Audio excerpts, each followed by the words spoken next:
County Judge Lewis Jenkins. Thank you so much. Thank you, Jack. So we are speaking on day 3 of the Republican National Convention, and I'm wondering, what do you think of the Trump J.D. Vance ticket? And given the assassination attempt on the former president, what impact do you think that could have, if any, on the race? Well, I'm so thankful that President Trump escaped without, deadly or very serious injury, and my heart goes out to the heroic family man who lost his life and the others who were injured. There's no place for violence in our politics. We need to settle our disputes at the ballot box and not on social media, and certainly not with violence. As far as the ticket with J.D. Vance being added, it worries me. J.D. Vance is an avowed isolationist. He says that we should not support Ukraine, that Ukraine should immediately stop what it's doing and get into a defensive posture and negotiate the terms of its surrender to Russia. That's not just bad for Ukraine and Europe, it's bad for America. We saw this before the run-up to World War II, where appeasement allowed a dictator like Putin, you really can't compare anyone to Adolf Hitler, but an evil dictator, to take Czechoslovakia, to take Austria, and Putin's not going to stop at Ukraine.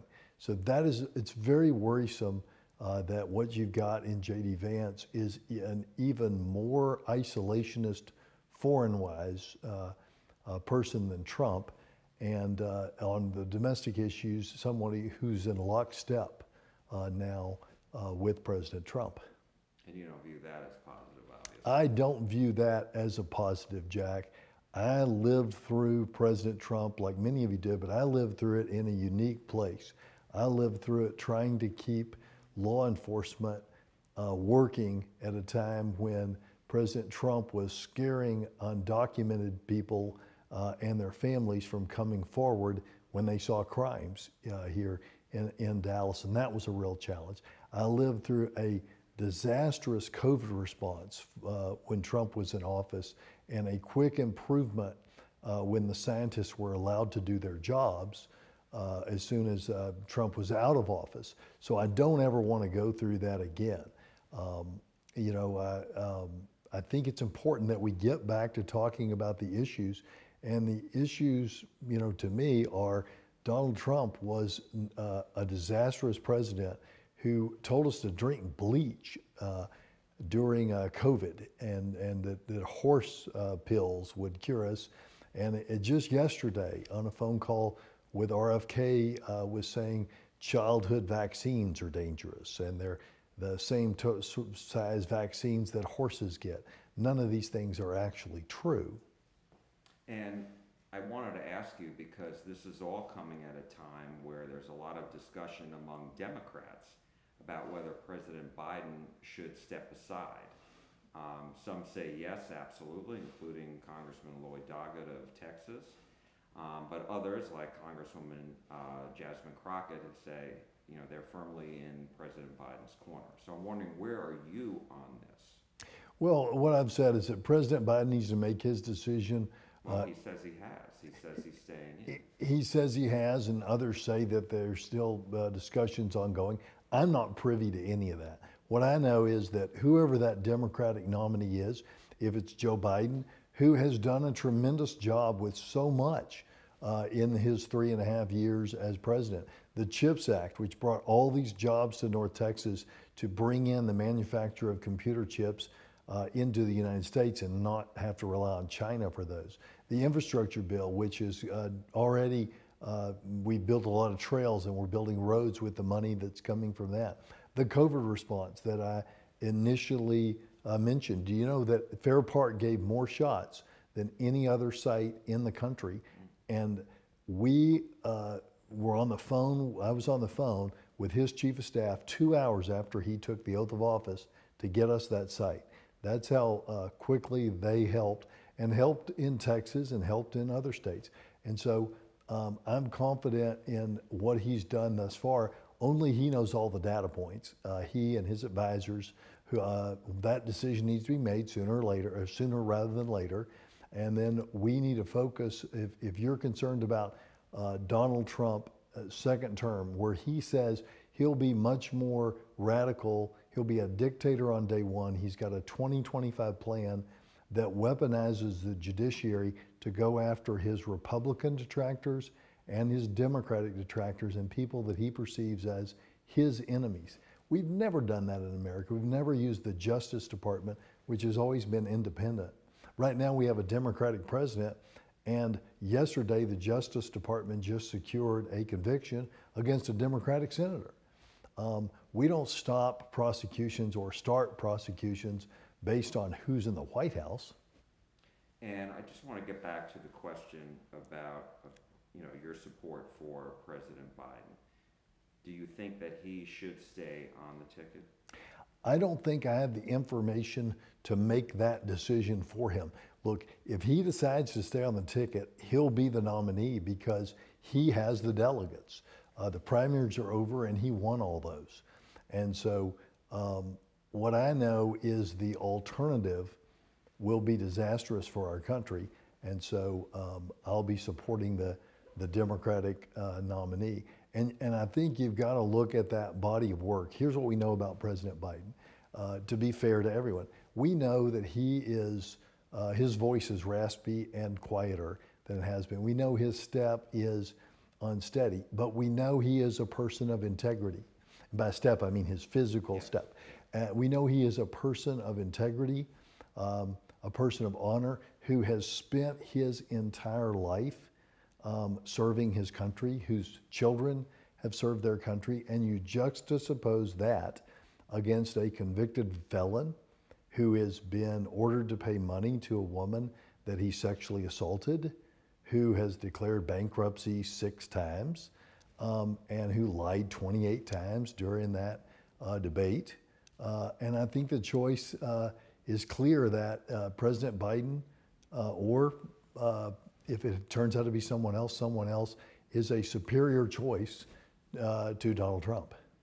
And how concerned are you talked about data points before, how concerned are you about the impact that these questions about President Biden will have on down ballot races? In Texas, obviously, Congressman Colin Allred is trying to unseat Senator Cruz. Are you worried about that impacting that race?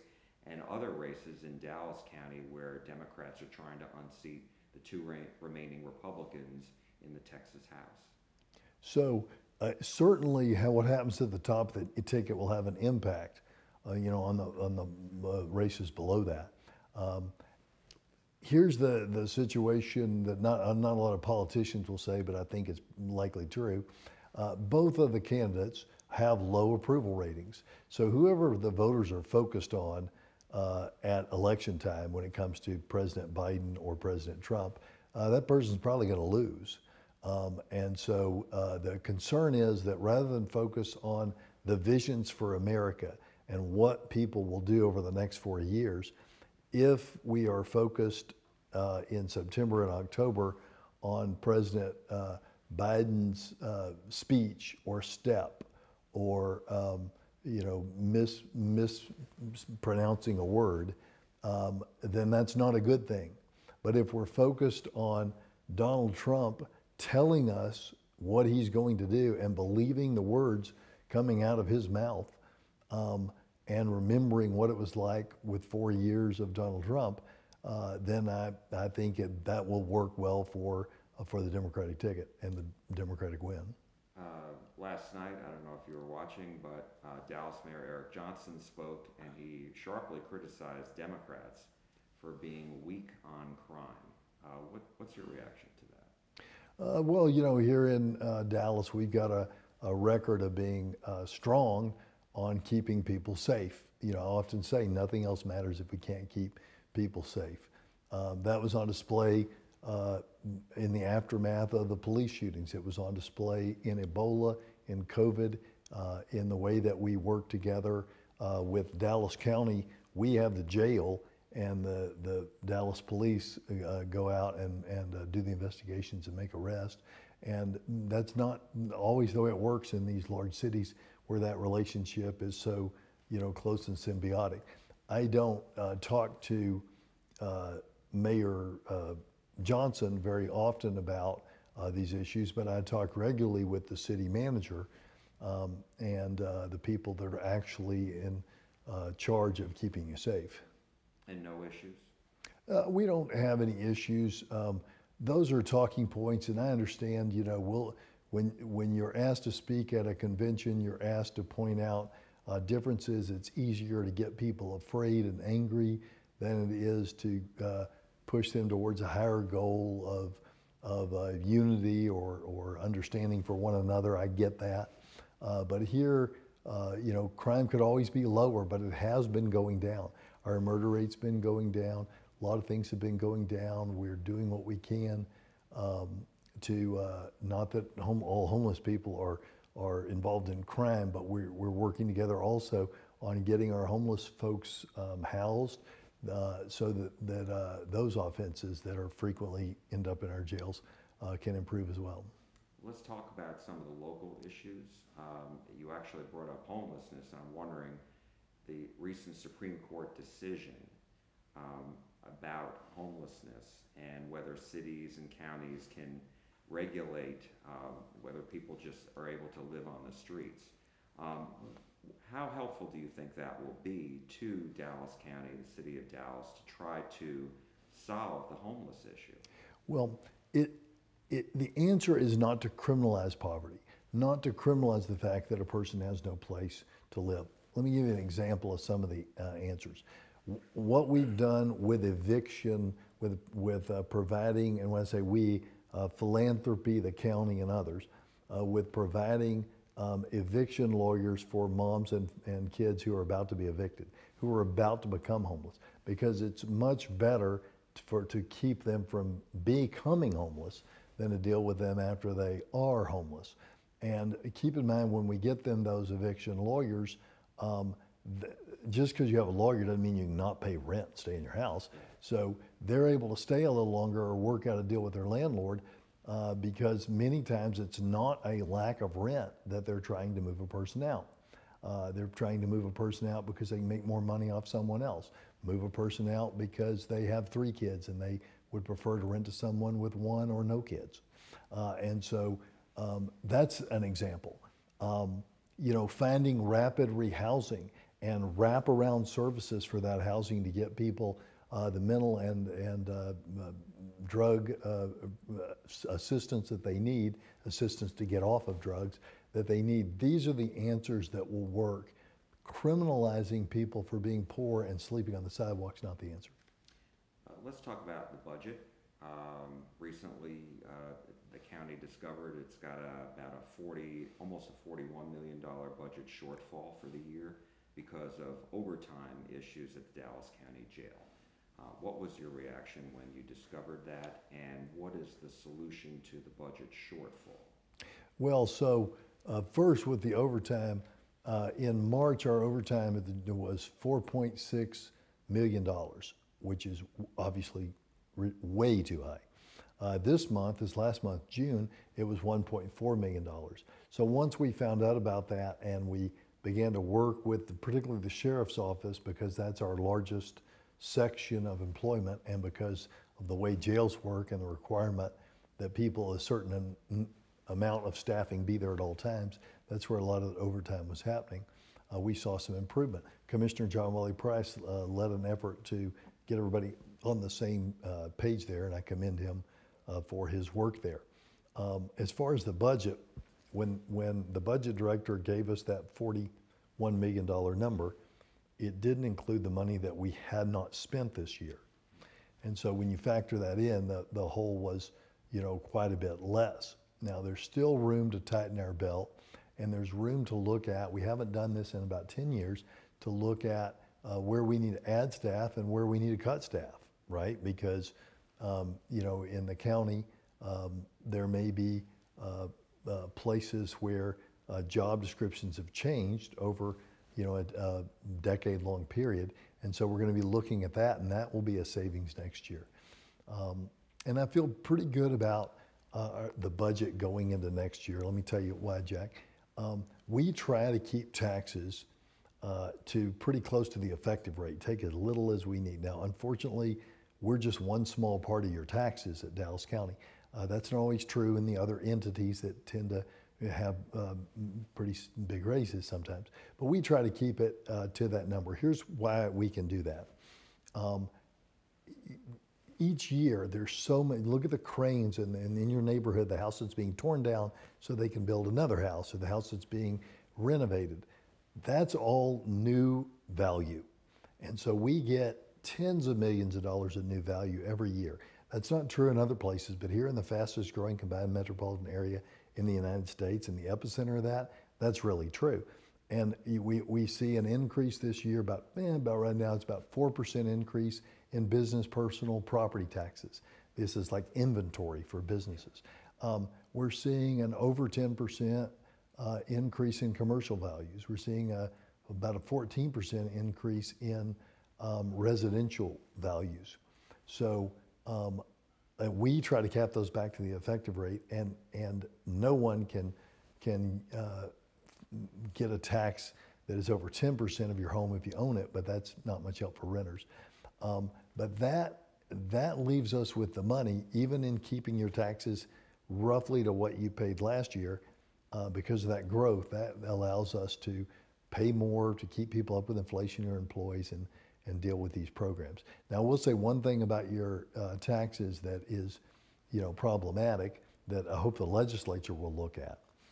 Although the taxes we can lower back to the effective rate if the taxes go up 10% across the board. I'm using 10% as an example.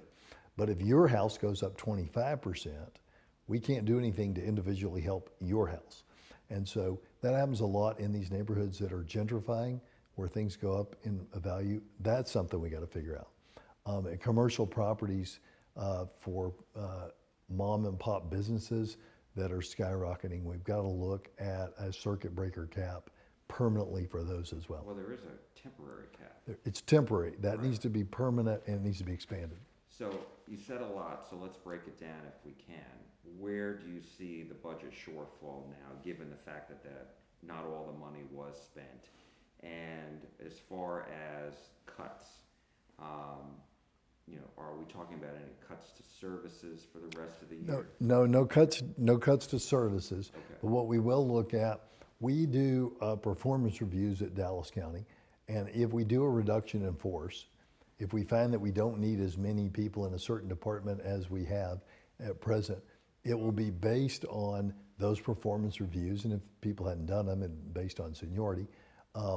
So that's a possibility for money. There's a growing interest in at least looking at that. Commissioner Andy Summerman is championing that idea. We are moving part of that budget gap.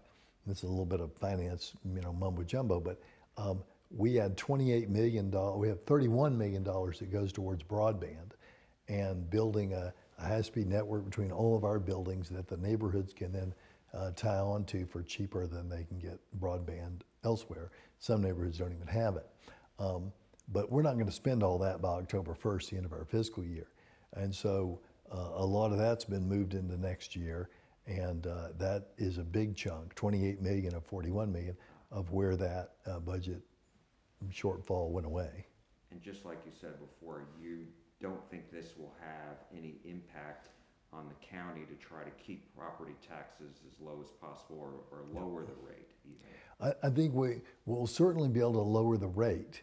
And so the rate is, if you didn't lower the rate and everybody's taxes on average went up 10%, then if it wasn't your homestead, you might pay 10% more in taxes. So it's definitely going to lower. It'll even lower at the end of these that charge you more each year.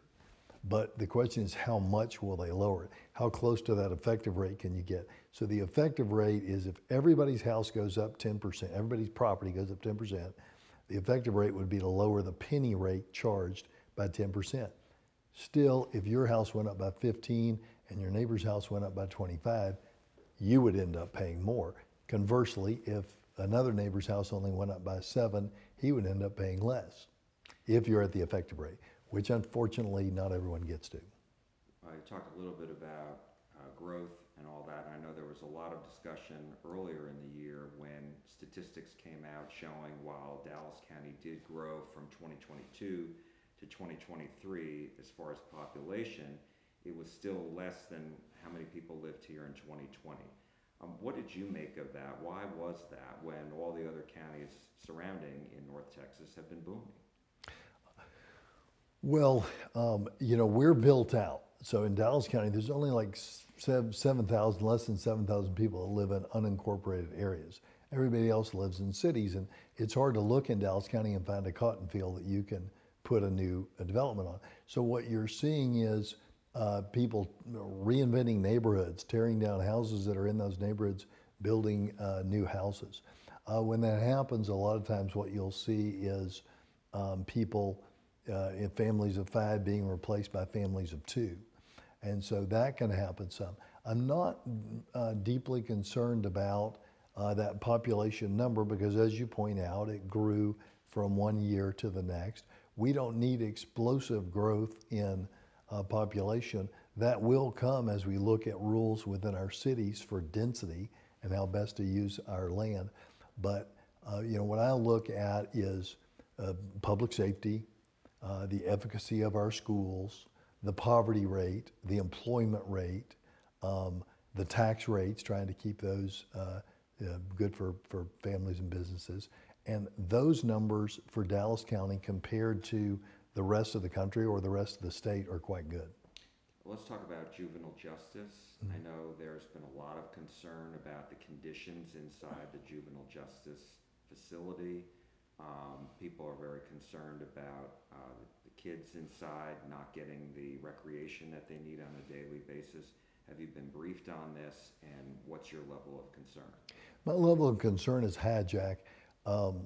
We're not briefed regularly by the juvenile department. In fact, when the Commissioner's Court asked for data to find out what was going on, they sued to stop us from getting that data. What was the reaction to that? Well, the reaction to that was shock and surprise and deep concern. And that was over a year ago. And every ounce of information that has come out from any neutral source from that juvenile department has been concerning and has been very scary for the kids, right? Concerns that kids aren't getting to go to their activities like school, which is required by law there inside the facility, and recreation time. Concerns that kids are being forced to eat in their cells as retaliation for negative news stories about the juvenile department. And the only way we'll ever know what is going on there is if the juvenile board, which I sit on, but am outvoted when we asked for this, along with Andy Summerman, Commissioner Andy Summerman, if the rest of that board will find an entity, University of Texas, SMU, some think tank, that they will share that data with. They say, well, we can't share it with the Commissioner's Court. It's you know, kids' private data.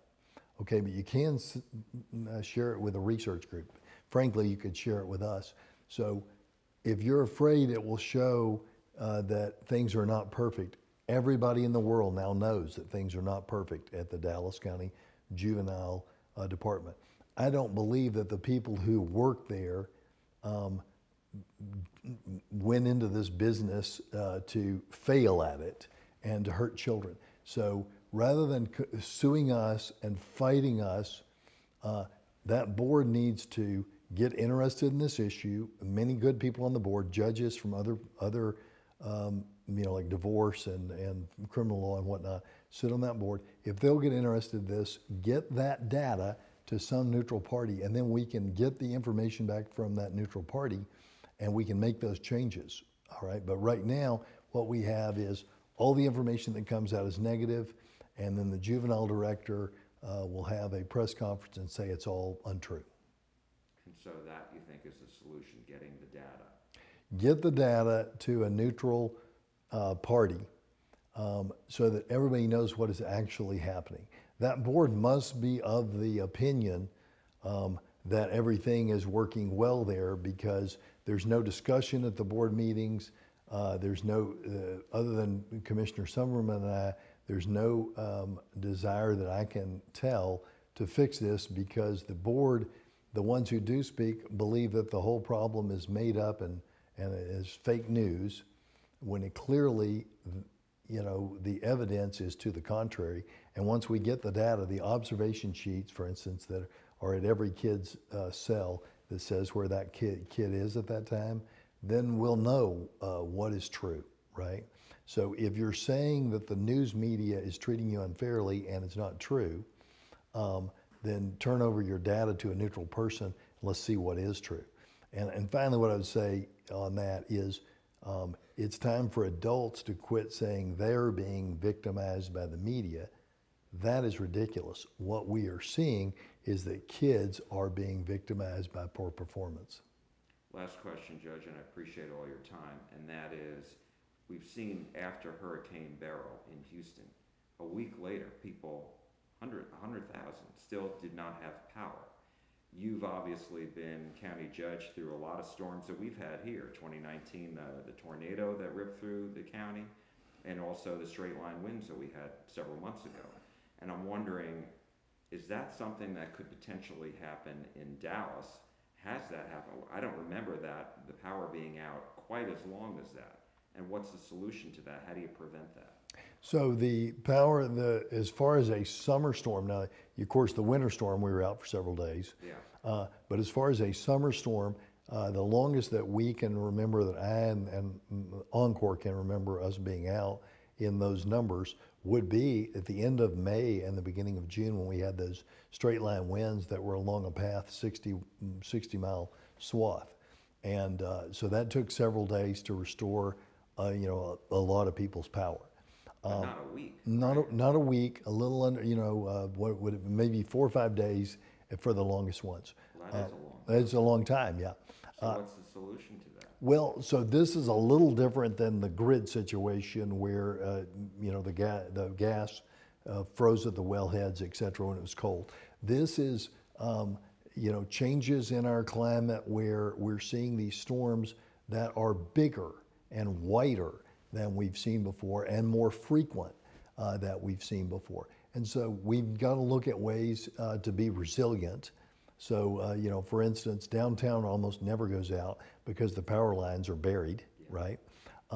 If you've got power lines where there are a lot of trees very close to them, like in some of our older neighborhoods, that's going to be tough when you're having more frequent weather events.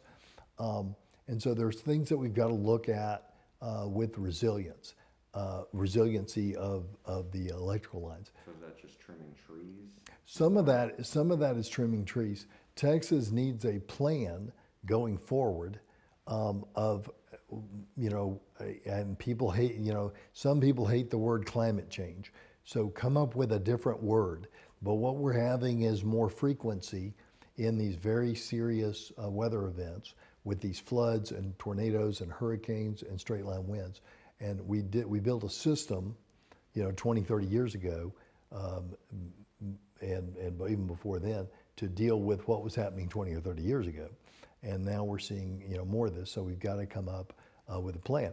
That's going to cost some money. The state's going to need to find a way to help to pay for that, and not stick it all on the ratepayers who are already paying, a lot, especially this time of year, for electricity.